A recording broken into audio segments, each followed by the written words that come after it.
Hey there, everybody. Welcome to Let's Talk About It with Yogi Hamm. I'm Yogi Hamm, and this is my garage. And I usually get a little more excited, a little more boisterous. Didn't think I knew them big words, did you? Of course I do. You know better than that. But I usually get more animated. Cause I'm still recovering from that damn surgery. That damn surgery, boy. That about put me on my ass, boy. Tell you that. Sure did. I think I was hurting worse after this hernia damn surgery than I was after they yanked a chunk of lung out. I might have already said that. I'm on some oxycodone. And so I'm a little slower on the draw than usually, because usually not usually 90% Viking, 60% Cherokee, like I told you 100 damn times.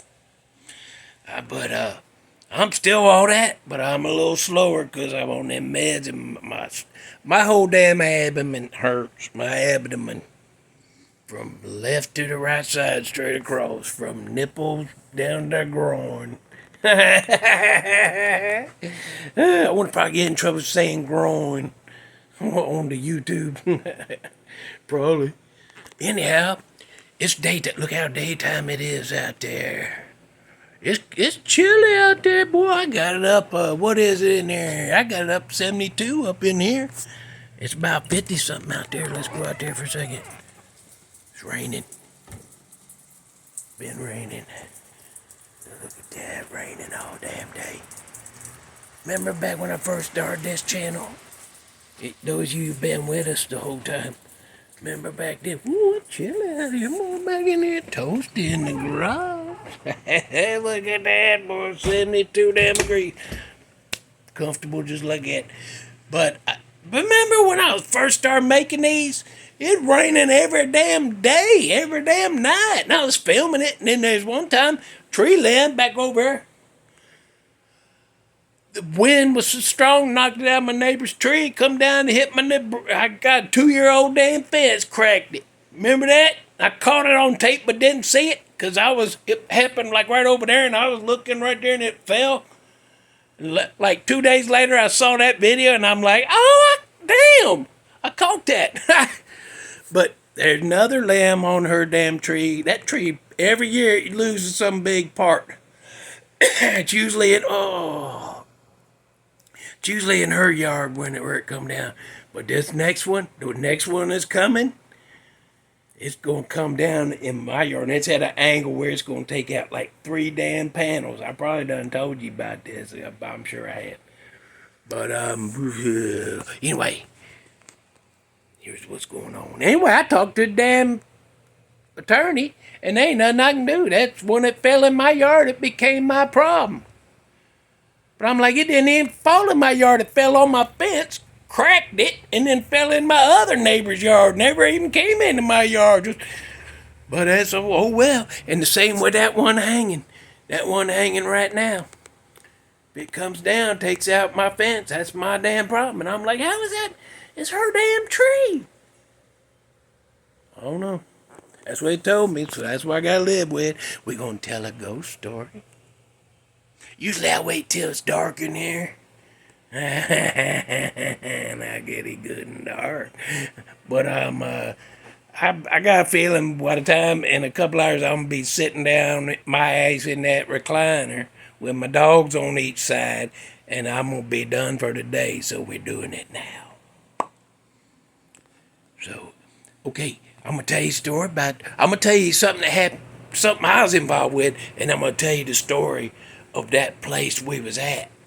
So here's the story. I was on vacation from my place, and I was gonna go hang out with a buddy up in Nashville. Oh.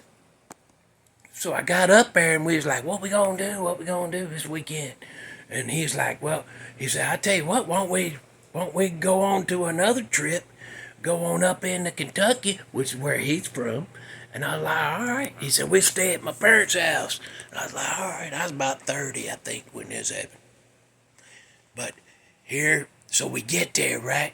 We get there, and then he said, let's go ride around. Let's go. And he showed me a couple of spots where he used to hang out when he was in high school, and his buddies would go out and hang out at these places. And one of them, he said, we're going to have to park here, but we walk down. And we out in the middle of damn nowhere. These roads is just, out there ain't nothing. Just woods and mountains. And we go out there. He said, we're going to park here. We're walking way down there. There's a cave down there. I was like, all right. And I said, well, whose property is this? He goes, it's cool, I know. I said, are you sure they hadn't sold it off while you was living in Tennessee? And you don't know about it? I don't want to go walking. No, they own it. That whole family. I know that whole family. All right. So we go way back in the woods. Way back in the woods. Go past down in there. Here's this big opening for this cave. And you kind of, it slopes in, and then it levels off, and then it goes this direction, and it goes that direction. And there's a little stream that runs down through there and then goes around. So when you walk in, it's like you had a wishbone, the top of a wishbone, and that river follows it around like around that bend. And he said, let's go down this way. It's a bigger area so we can all stand in. There's about 5 of us. Me and another buddy who had come with me, okay? So me and my other buddy, we never been to this place before. We never heard of it or nothing. We're trailing behind my buddy and his, I think she was his cousin or something. She had come over and went with us. So we're down there in that cave, and he said, let's go his way. So we go his way. And he brought a couple of candles, and he set them up on this ledge and lit them up so we have a little light. And while he's lighting them candles, I'm just kind of looking around like this. And I look back up to where we come in at, up there at the top of the wishbone shape. And I see, because the light's coming in from that big opening, I see this man come down with a shot damn gun and a damn hunting dog. And he's got like he comes down, he's got like a pipe. And he's coming down, he's got a little old man driving cap on. And he's got that gun sitting right, like when you hold a gun like this, but then when you put it down, you prop it up in your crook of your arm, so the gun hang down like that, and you hold it. That's how he's holding it. And his dog stopped and looked right at us. And I was like, oh, is this the owner come to see? He heard that commotion of us coming. And that dog was looking right at us, and I was like, oh, we're in trouble now. That probably ain't even going to be the same people that used to own it. We're going to get in trouble. And so my other buddy, who doesn't want to be named, he don't want I did not get permission from him or this property. I didn't get permission to tell where this property is, so you can't, they didn't want people hearing this and come looking. So I can't tell that, can't tell my buddy's name, but me and him's looking at him. We see the dog, and when he see the man turn, he looks at the dog, and then he looks right at us. Then his little dog looks that way and takes off that way. So that man's still looking at us, but then he turns around and sees his dog going that way, and then he starts following the dog. And I was like, wow. So maybe he knows that's him, and he's leaving us alone, if that is the owner. So a little bit later, we're in there. We blew them candles out, picked them up. We're heading out.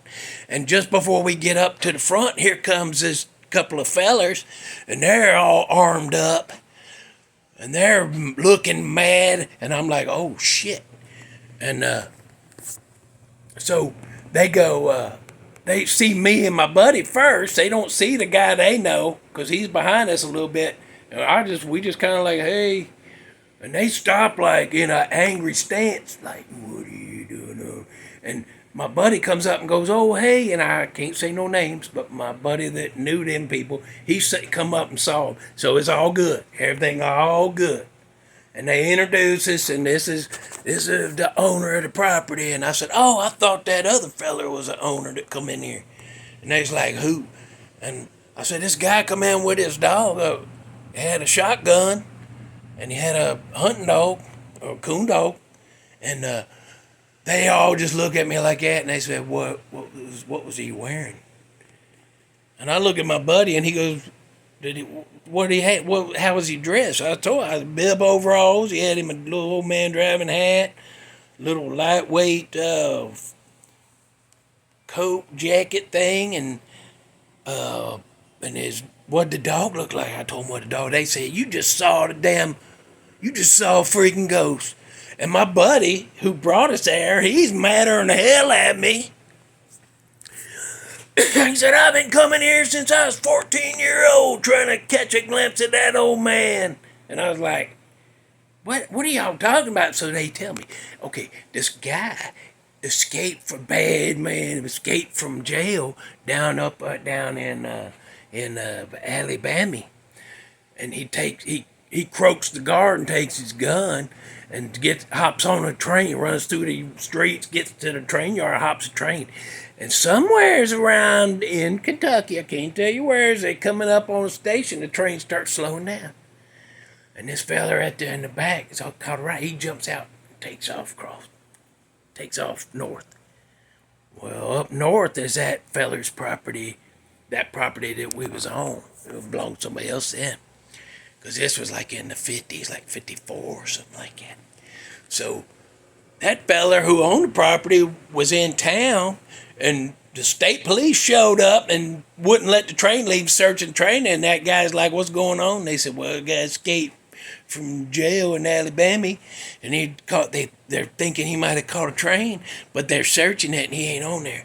And that guy was like, and he's thinking about if you go north from the train track, it says that cave. So he goes home, gets his dog, puts a coat on, goes walking down there. But when he told his wife, called a sheriff, because he might be in my cave. So she calls the sheriff, and she says, wait for the sheriff. And he says, I'm just going down there. I ain't going in. But for some reason, he went down there and went in. And when the sheriff got there, him and his buddy deputy went down there, and they found that old man and that dog. And if you go in, you turn this way, is the way we went. If you turn and go that way, is the way that old man went with his dog, and that's where they was found down there. They'd been croaked with a damn revolver, and there was no sign of that feller, and they never caught that guy. So they saying, you two just saw the ghost of that feller and his dog. And my buddy's man, I've been 14-year-old, I've been coming here trying to see him and never did, and you just coming here one time. I said, you the one brought me, don't be mad. But I don't know. Okay, I don't know for 100%, but there's a big part of my brain think they pranked me. Because I'm thinking there was a way out that down there, and that guy and the dog went out, and they all just, oh, you saw him? Oh, no, he's a ghost. And yeah, that ain't true. None of that's true. I ain't never tried to look it up. I probably should have tried to look that up before I did this show. See, we can't do one professional thing. Why can't I think of that before we do it? Okay. I'm done, I guess. I'm out. I'm mad now that I blew the show. Show's over. I blew it. I can't do one damn good show. Bye.